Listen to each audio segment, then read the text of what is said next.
নমস্কার, আরো একবার স্বাগত আপনাকে টিভি9 বাংলায়। আমি দীপ রয়েছে আপনার সঙ্গে। লাগাতার যে খবর আমরা নজর রেখে চলেছি, সুপ্রিম কোর্টে ইতিমধ্যে পৌঁছে গেছেন মমতা বন্দ্যোপাধ্যায়।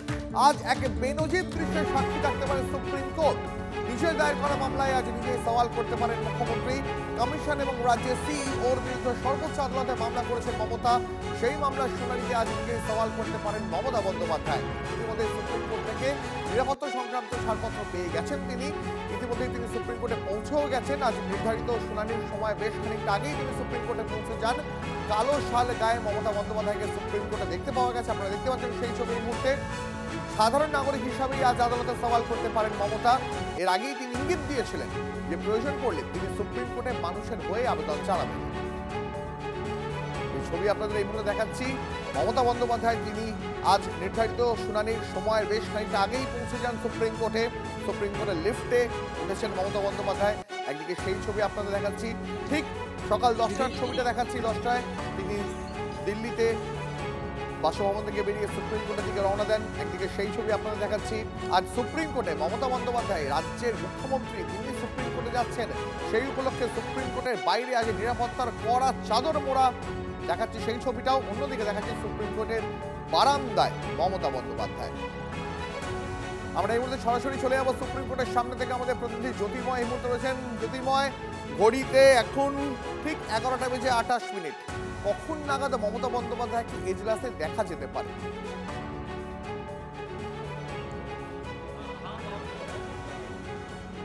দেখো, তিনি ইতিমধ্যেই এজলাসেই আছেন। তিনি একেবারে কোর্টরুমের পেছনে, যেখানে পিছনের দিকের বেঞ্চ যেখানে পিটিশনাররা বসেন, সেই জায়গাতে তিনি বসে রয়েছেন অন্যান্য আইনজীবীদের সঙ্গে।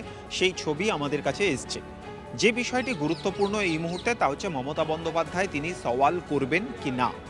এখনও পর্যন্ত তা নিয়ে ধোঁয়াশা রয়েছে, কারণ তাকে যখন এ নিয়ে আজ সকালেও প্রশ্ন করা হয় সুপ্রিম কোর্টের অলিন্দে, তিনি প্রশ্ন কিন্তু কার্যত এড়িয়ে গিয়েছেন। এই মুহূর্তে দাঁড়িয়ে আমাদের সামনে সুপ্রিম কোর্টের সিকোয়েন্স অনুযায়ী যে ছবিটি আছে তা হচ্ছে মমতা বন্দ্যোপাধ্যায়ের মামলা আইটেম নাম্বার 37 হিসেবে তালিকাভুক্ত রয়েছে, কিন্তু সিকোয়েন্স অনুযায়ী আইটেম নাম্বার 1 থেকে আইটেম নাম্বার 5 পর্যন্ত প্রথমে শুনানি হবে। তার পরবর্তী ক্ষেত্রে আইটেম নাম্বার 35 থেকে আবার শুনানি শুরু হবে এবং আইটেম নাম্বার 36এই রয়েছে জয় গোস্বামীর মামলা, যে মামলার সঙ্গে একযোগে মমতা বন্দ্যোপাধ্যায়ের মামলা অর্থাৎ আইটেম নাম্বার 37-এর শুনানি হবে।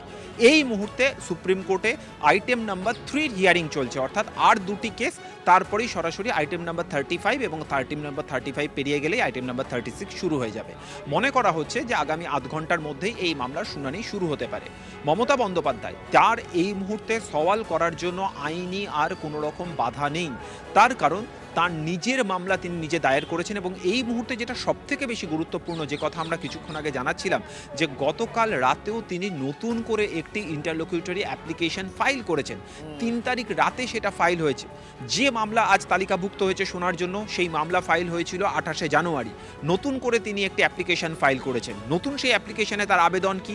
নতুন অ্যাপ্লিকেশনে তার আবেদন হচ্ছে যে এই মুহূর্তে দাঁড়িয়ে আর মাত্র 4 দিন শুনানির জন্য বাকি রয়েছে, আর এর মধ্যে এখনো পর্যন্ত প্রায় 50 লক্ষ মানুষের শুনানি বাকি, অর্থাৎ লজিক্যাল ডিসক্রিপেন্সির কারণে যাদের নোটিশ পাঠানো হচ্ছে। এই 50 লক্ষ মানুষের শুনানি কখনোই 4 দিনের মধ্যে শেষ করা সম্ভব নয়। আগামী 14ই ফেব্রুয়ারি ফাইনাল ইলেকটোরাল রোল প্রকাশ হওয়ার কথা, আর স্বাভাবিকভাবেই সেই সময়তে যদি মমতা বন্দ্যোপাধ্যায়ের অভিযোগ যে যদি সেই সময়ের মধ্যে সকলের শুনানি কমপ্লিট না হয় তাহলে ব্যাপক সংখ্যায় বাংলায় মানুষের ভোটাধিকার চলে যেতে চলেছে।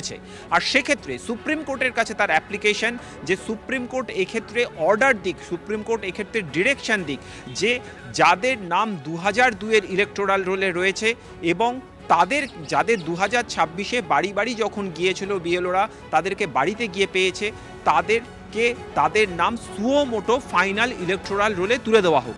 আর এই সুওমোটো ফাইনাল ইলেকটোরাল রোলে তাদের নাম তুলে দেওয়ার ক্ষেত্রে তার প্রথম দাবি যে যত দ্রুত সম্ভব যত শুনানি কেন্দ্র আছে এই শুনানি বন্ধ করা হোক, অর্থাৎ লজিক্যাল ডিসক্রিপেন্সির শুনানি বন্ধ হোক। 2002-এর ইলেকটোরাল রোলে নাম থাকলে তাকে 2026-এর প্রেক্ষিতে তাকে যাচাই করে তার নাম তুলে দেওয়া হোক। আর এই যাচাইয়ের মাপকাঠি হিসেবে আধারকে মান্যতা দেওয়ার দাবি তিনি জানিয়েছেন।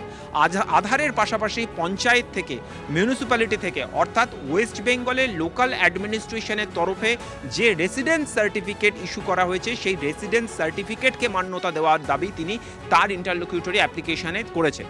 এর পাশাপাশি তার অ্যাপ্লিকেশনে রয়েছে যে 8100 মাইক্রো অবজারভার এই মুহূর্তে পশ্চিমবঙ্গে এই এসআইআর এর লজিক্যাল ডিসক্রিপেন্সি শুনানির মূল দায়িত্ব তাদের হাতে রয়েছে, তাদের কাজের আইনি বৈধতাকে তিনি চ্যালেঞ্জ করেছেন। তার বক্তব্য, 1950-এ জনপ্রতিনিধিত্ব আইন অনুযায়ী এদের অর্থাৎ যারা এই মুহূর্তে কাজ করছে মাইক্রো অবজারভার হিসেবে, তাদের নিয়োগ করার কোনো সংস্থান নেই। তারা যে ক্ষমতায় কাজ করছে তাদের সেই স্ট্যাটিউটারি পাওয়ারের কোনো আইনি বৈধতা নেই। স্বাভাবিকভাবেই তারা চূড়ান্ত সিদ্ধান্ত নিচ্ছে যে তালিকায় কার নাম থাকবে, তালিকায় কার নাম থাকবে না। এই যে নাম বাদ দেওয়ার জন্য যাবতীয় প্রক্রিয়া, সেই বিষয়টিকে চ্যালেঞ্জ করার জন্য তিনি মাইক্রো অবজারভারদের নিয়োগের আইনি বৈধতাকে চ্যালেঞ্জ করেছেন। এর পাশাপাশি তার বক্তব্য যে জানুয়ারির 19 তারিখে শেষ যে শুনানি হয়েছিল, সেই সময় সুপ্রিম কোর্ট যে নির্দেশগুলি দিয়েছিল তা প্রপারলি এখনো পর্যন্ত ইমপ্লিমেন্ট হয়নি। স্বাভাবিকভাবেই মমতা বন্দ্যোপাধ্যায়ের এই নতুন অ্যাপ্লিকেশনের ভিত্তিতে সুপ্রিম কোর্ট আজ কি অবস্থান নেয় আমাদের নজর থাকবে সেদিকে। কারণ মমতা বন্দ্যোপাধ্যায় যদি সওয়াল করার জন্য উঠে দাঁড়ান, তাকে তো অ্যালাউ করতেই হবে। কিন্তু যে প্রশ্নটি তখন থাকবে, তখন কিন্তু ব্যক্তি মমতা বন্দ্যোপাধ্যায় শুধুমাত্র পিটিশনার হিসেবে তিনি সওয়াল করবেন। তার মুখ্যমন্ত্রী বা একটি রাজ্যে তিনি তৃণমূল নেত্রী, এই পলিটিক্যাল ওয়েটেজ তার জন্য কাজ করবে না। এবং প্রধান বিচারপতির বেঞ্চ শুধুমাত্র আইনি দৃষ্টিভঙ্গি থেকেই তারা এই আবেদনকে দেখবে। সুতরাং কি আমি আসবো তোমার কাছে আরো বিস্তারিত তোমার থেকে জানবো। তবে আমরা এই বিষয়ে কথা বলেছিলাম কেন্দ্রীয় শিক্ষা প্রতিমন্ত্রী সুকান্ত মজুমদারের সঙ্গে। আজ মমতা বন্দ্যোপাধ্যায় তিনি সুপ্রিম কোর্টে সওয়াল করতে পারেন এরকম সম্ভাবনা যখন তৈরি হয়েছে, সেই প্রেক্ষিতে কি বলছেন সুকান্ত মজুমদার, শোনাবো আপনাদের। বুঝতে পেরেছেন যে মৃত ভোটার, শিফটেড ভোটার এবং ডুপ্লিকেট ভোটার এবং তার সাথে বাংলাদেশ থেকে আসা তার যে তিনি যাদেরকে দুধেল গায়ে বলেন, সেই তাদের ভোটের নাম যদি ভোটার লিস্ট থেকে বাদ চলে যায়, মমতা বন্দ্যোপাধ্যায় গোহারা হারবেন, 10 গোলে হারবেন। সেই জন্য উনি ওই ত্রুটিপূর্ণ ভোটার লিস্ট, সেই ভোটার লিস্ট দিয়ে ভোট করাতে চাইছেন। 2002-3-এ এর আগে পশ্চিমবঙ্গে যখন হয়েছিল, মমতা বন্দ্যোপাধ্যায় বলেছিলেন যে লেফটকে ইস্তফা দেওয়া হচ্ছে, লেফট সরকারকে। এটা মমতা বন্দ্যোপাধ্যায়ের ডিমান্ড এবং একসময় ছিল, এখন তিনি তার জায়গা শিফট করেছেন। এটাই হচ্ছে পার্থক্য, মমতা বন্দ্যোপাধ্যায়ের কথা আর কাজে এক নয়।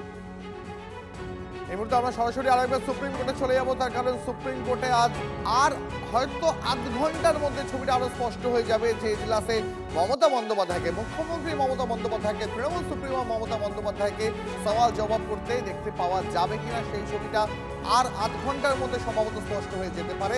তবে এই প্রথমবার, সম্ভবত এই প্রথমবার সুপ্রিম কোর্টে কোনো মুখ্যমন্ত্রী সওয়াল জবাব করবেন সেরকম একটা সম্ভাবনা এই মুহূর্তে তৈরি হয়েছে। আজ মুখ্যমন্ত্রী মমতা বন্দ্যোপাধ্যায় তিনি নিজের দায়ের করা মামলায় নিজেই সওয়াল জবাব করতে পারেন। ইতিমধ্যেই সুপ্রিম কোর্ট থেকে নিরাপত্তা সংক্রান্ত ছাড়পত্র তিনি পেয়ে গেছেন। পিটিশনার হিসাবে আদালতে সওয়াল করতে পারেন মমতা বন্দ্যোপাধ্যায় আজকে। আর ভিন্ন একটা দৃশ্যের আজ সাক্ষী থাকতে পারে শীর্ষ আদালত। মমতা বন্দ্যোপাধ্যায় এর আগে ইঙ্গিত দিয়েছিলেন যে প্রয়োজন পড়লে তিনি সুপ্রিম কোর্টে মানুষের হয়ে আবেদন চালান।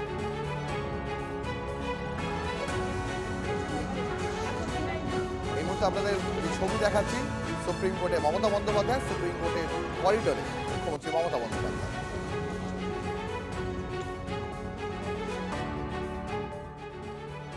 মমতা ব্যানার্জি কোনো মতেই সঠিক ভোটার লিস্ট বাংলায় তৈরি হোক উনি চাইছেন না। আর সেই কারণে উনি যেভাবে বাংলাদেশি মুসলিম ভোট, রোহিঙ্গা ভোট, মৃত ভোট তিনি রেখে দিয়েছেন তার বিএলওদের দিয়ে বদনাম ঘোচানোর জন্যই কিছু রোহিঙ্গা বা যারা ভোটার নয় তাদের নিয়ে এসে এখানে নাটক শুরু করেছেন দিল্লির বুকে, যাতে ফেক ভোটার নিয়েই নির্বাচন করে তিনি আবার জিততে পারেন তার চেষ্টা করছেন। মমতা বন্দ্যোপাধ্যায় ইন পার্সন সওয়াল করছেন, উকিল হিসাবে সওয়াল করছেন না।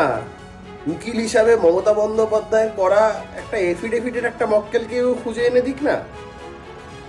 আচ্ছা, মমতা বন্দ্যোপাধ্যায় যদি ওকালতিতে এতটাই পাণ্ডিত্য তার থেকে থাকবে, তার ভাইপো, তার আদরের নিজের আপন ভাইপো মামলাগুলো করানোর সময় অন্য উকিল খোঁজেন কেন? নিজের বাড়িতে এত বড় উকিল আছে, পিসি দিয়ে মামলা করান না কেন?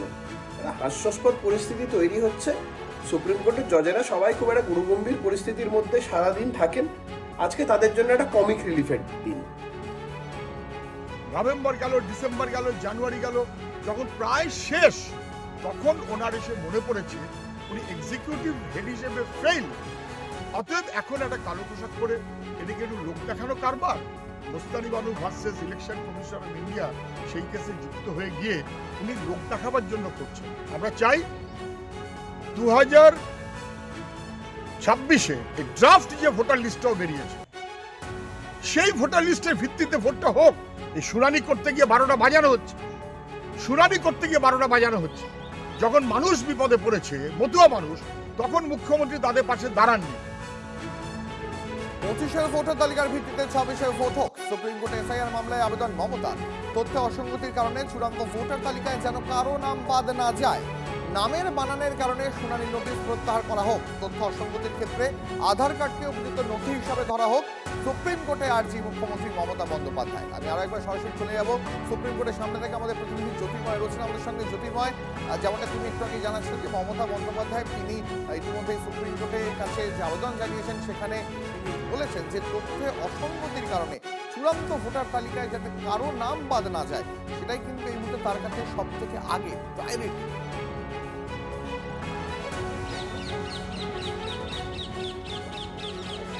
মমতা বন্দ্যোপাধ্যায় তিনি আশঙ্কা প্রকাশ করেছেন যে ব্যাপক সংখ্যায় পশ্চিমবঙ্গে মানুষের নাম চূড়ান্ত ভোটার তালিকা থেকে বাদ যেতে চলেছে। এই আশঙ্কা প্রকাশ সুপ্রিম কোর্টে অ্যাপ্লিকেশন ফাইল করে করা তা কিন্তু কার্যত আইনি একটি ডকুমেন্টস হিসেবে আগামী দিনে ব্যবহার করা হবে। কারণ সত্যিই যদি তাই হয় তাহলে যে গ্রাউন্ডে তিনি এই আশঙ্কাগুলো প্রকাশ করছেন সেই গ্রাউন্ডগুলো খতিয়ে দেখার আইনি দায়বদ্ধতা প্রতি মুহূর্তেই সুপ্রিম কোর্টের প্রধান বিচারপতি এজলাসে থেকে যাচ্ছে। 28শে জানুয়ারি তিনি তার প্রথম মামলা ফাইল করেন এবং সেই মামলার শুনানি আজকে তালিকাভুক্ত হয়েছে। কিন্তু গতকাল রাতে নতুন করে তিনি একটি ইন্টারলোকিউটরি অ্যাপ্লিকেশন ফাইল করেছেন। যে ইন্টারলোকিউটরি অ্যাপ্লিকেশনে তার মূল আবেদন কি? তার আবেদন হচ্ছে যে আর মাত্র 4 দিন হাতে আছে। এই 4 দিনে এখনও লজিক্যাল ডিসক্রিপেন্সির কারণে 50 লক্ষ মানুষের শুনানি বাকি রয়েছে, যা 4 দিনের সময়সীমার মধ্যে কখনোই শেষ করা সম্ভব নয়।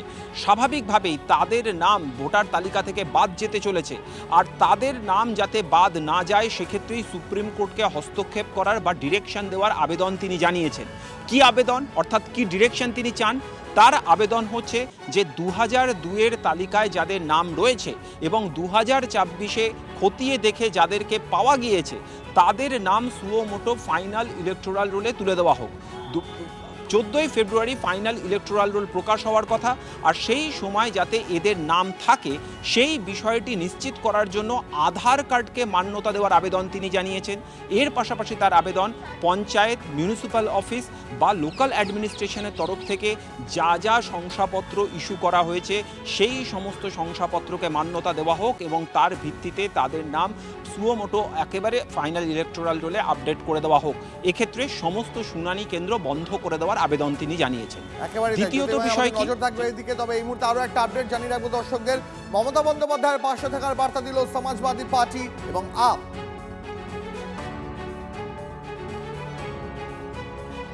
ममता बनर्जी ने कहा है कि अगर ज्ञानेश कुमार के खिलाफ इम्पीचमेंट मोशन आता है तो वो उसका समर्थन करेंगे। हम आदरणीय ममता बनर्जी के पक्ष में हैं, उनके साथ हैं। ममता बनर्जी जी को बधाई है और अच्छा कर रही है वो। एसआईआर एक बड़ा मुद्दा है इस वक्त देश में, और अभी भी आप देखिए आज यूपी में हमारे एक वेदी साहब बीएलओ थे, उनकी डेथ की सूचना आई है।